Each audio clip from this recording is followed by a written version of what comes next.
So these were the moments that set off a months-long effort to restore the governor's residence in Harrisburg and better protect the governor's family after Cody Balmer walked onto the property and set it on fire, even attempting to get closer to the governor's family and commit murder.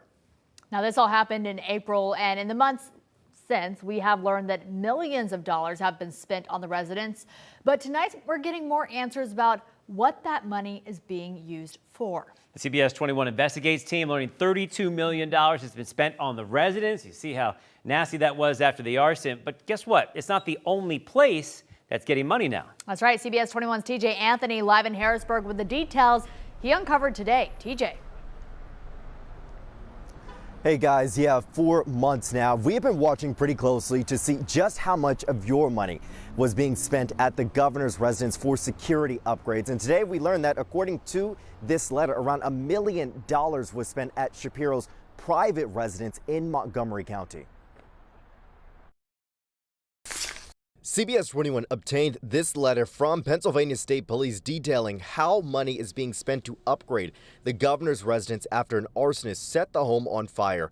In total, more than $33 million has been spent on security upgrades, with more than $1 million going toward Shapiro's private residence in Montgomery County. I think the governor obviously needs to be safe, especially in Harrisburg. Whether or not the governor needs to have upgrades made at his private residence doesn't really address the concern as to whether taxpayers should pay for that personal gain.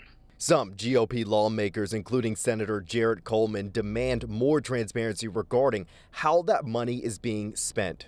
Taxpayers pay the bill, and so it's important to know how their money is being used. This letter right here revealing at Shapiro's private residence more barriers and enhanced technology will be installed for security enhancements, though not all improvements could be disclosed for safety reasons. No, I don't agree with that. I think legislature certainly has the ability and has the authority to see those documents. At the residence in Harrisburg, a new outer barrier will be installed, costing $14 million. Updated cameras, shatterproof glass, a sprinkler system, improved lights and motion detectors will also be installed. That all adds up to $18.3 million. When I talk to Pennsylvanians, they understand having to spend money to protect the governor in the mansion that the taxpayers already own. But they're not happy with spending, so far $1 million of tax dollars to improve an additional property that is privately held by the governor. It's absolutely required that we protect the governor, whether he's in the mansion or in his own home. I believe they are transparent. Every person, no matter your party, deserves to be safe.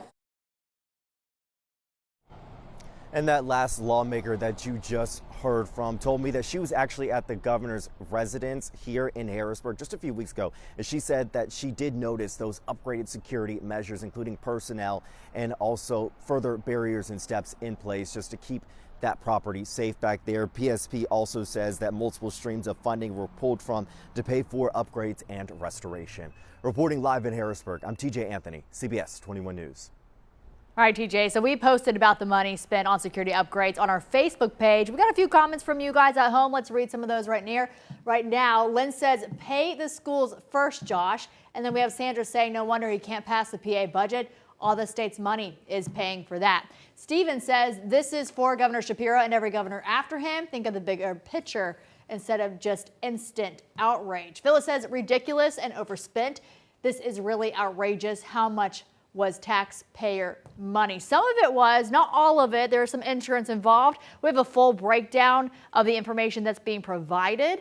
That is on our website, cbs21.com. You can also find it on our social media pages. Just search CBS 21 News to find that.